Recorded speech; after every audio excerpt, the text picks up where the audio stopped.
Travis Kelce and Taylor Swift didn't come to be adored. They didn't show up to bask in flashbulbs, perform for clout, or to posture for media coverage. They walked into Joe DiMaggio Children's Hospital like they were coming home, like they knew what it meant to show up when nobody asked them to. No pretense, no spectacle, no scripted camera moments, just real human connection, the kind most people with a fraction of their fame forget how to offer. That Friday afternoon, they didn't walk in like stars. They walked in like warriors for joy, and for 2 raw, unfiltered hours, they fought to bring life to a place that often sees too much pain. The 3rd floor was already alive with the hum of machines, quiet murmurs of nurses, and the unshakable tension that comes with pediatric units specializing in cancer and heart disease. But when they entered, hand in hand, something cracked open. Something that doesn't crack easily in these halls. Hope, honest to God, full-bodied hope. Swift wore that olive green dress like armor, soft but firm, a presence that melted steel-cold hospital walls. And Kelce, towering, sharp in that gray vest, and calm like a damn mountain, wasn't a football player in that moment. He was just a man who gave a damn, and the room knew it. It felt like they brought the sky with them. They went room to room, without rush, without pretense. Arya was the first. A 6-year-old girl with sunken eyes and a leukemia diagnosis, but also an unrelenting spirit. Swift didn't kneel as an act of charity. She knelt like someone who needed to be on her level, who needed to make eye contact and say, "I see you." Arya's face cracked wide open when Swift sang just a line of "Shake It Off." It wasn't a performance, it was a battle cry. Arya sang back, and the whole room lost it. Nurses stopped. Parents stopped.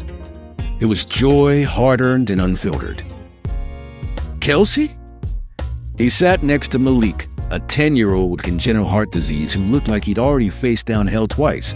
But Kelce didn't look at him like a patient. He looked at him like an equal, like someone who already knew the kid had the kind of grit that couldn't be measured in yards or tackles. He told him, dead serious, "You got a stronger heart than anyone I've ever gone up against." And Malik grinned like someone just handed him the championship ring. They gave gifts, sure, but it wasn't about that. Stuffed animals, yes. Personalized t-shirts, yes. But the ukulele Taylor signed for a young girl who dreamt of playing one day? That wasn't charity. That was ignition. That was lighting a fuse in a soul too young to give up. Those moments weren't for Twitter. They were for the kids, and they were earned. The hospital didn't orchestrate some PR stunt. The pair gave them less than 24 hours notice, made 0 demands, and refused special preparation. Because this wasn't about them, it was about showing up. Just showing up. And in today's world, that's goddamn revolutionary. Dr. Lisa Mendez didn't sugarcoat it. She's seen kids bleed hope dry. She's seen days where smiles are currency too expensive. But that day the kids laughed. That day they forgot, just for a few hours, that they were patients. That's not celebrity power, that's soul.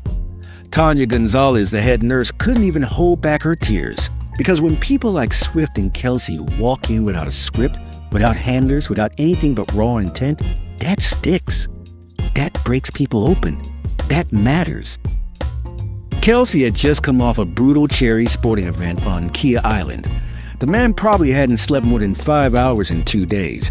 Taylor was supposed to be mid-recovery during a rare break in her Eras tour. These two don't have spare time, they carve it out of stone. They bled time they didn't have just to make those kids feel seen. You want to talk about values? That's what values look like. Not speeches. Not hashtags. Action. Presence. They showed up when no one was watching, and that's how you know it's real. They didn't stroll out to applause either. They left quietly late in the afternoon. No photo shoots. No stage farewells. Just tired smiles and soft waves. But the 3rd floor had changed. Kids were peeking out of rooms, waving from wheelchairs, raising trembling hands just to say goodbye. A boy with chemo-faded eyebrows shouted, "Thank you, Uncle Kelce and Aunt Taylor." It wasn't cute. It was pure. It was raw. It was a damn exhale after years of holding breath. One image went viral, but not because it was engineered. Someone had caught Taylor holding Kelce's hand as they walked down the hall, their eyes exhausted but alive. That moment, unposed, unplanned, spoke more than 1,000 interviews. That's how you move people. Not by telling them you care, by showing them. Let's get something straight. This isn't about celebrity goodwill. This isn't some polished foundation gala with champagne flutes and flashbulbs. This was two people, stripped of glamour, walking into a place that's too often forgotten unless it's fundraising season. They didn't have to come. Hell, they probably had 20 reasons not to, but they did. They came with their hands out not to be kissed but to hold. That's not PR. That's legacy. And they didn't coast on smiles alone. They talked, really talked. With parents, nurses, janitors, everyone mattered. Every child was addressed like the center of the universe. Because in that moment, they were. They didn't favor the cameras because there were none. They didn't lean into applause because there wasn't any. What they did lean into was presence, not obligation. Not charity. Presence. You want to talk about role models? Forget the filters. Forget the red carpets. Give me someone who cancels a rare day off to kneel beside a kid who hasn't had one normal day in years. Give me someone who holds a stranger's hand in a hospital room and calls it the most important part of their week. Give me someone who remembers how to feel, even when the whole world tells them not to. That's Taylor Swift and Travis Kelce. That's who they were that day. And let's not pretend it's easy, because it's not. This world eats authenticity alive. It chews up kindness and spits out performance. So when someone steps out of the machine and into the muck, really into it, it shakes people. It catches them off guard. And thank God it does, because we're desperate for that kind of disruption. We're dying for reminders that greatness doesn't always scream. Sometimes it just walks into a hospital, takes a child's hand, and listens.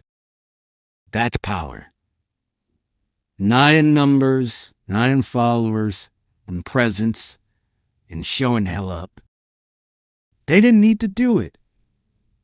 That's the point. They chose to. And that choice slammed through that hospital like thunder. It left a mark. Not the kind that shows up in magazines, but the kind that sticks in the bones of a kid who finally got to laugh again. That's the kind of mark that never fades.